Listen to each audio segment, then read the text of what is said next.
I'm about to show you how to change your Facebook page name in 2026. Let's jump in. Now I have my iPhone and my Android here. It works a little bit differently.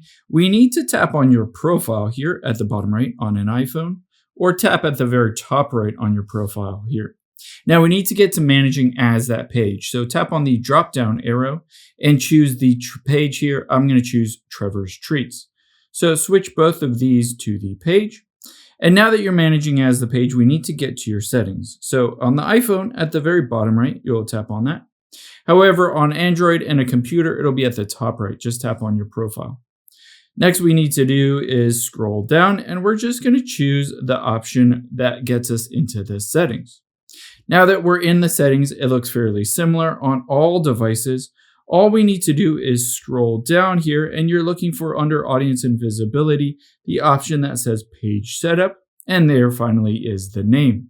Just tap on that and you can see you can change the name, but you can't change it again for 60 days. So just be sure that you want to change it.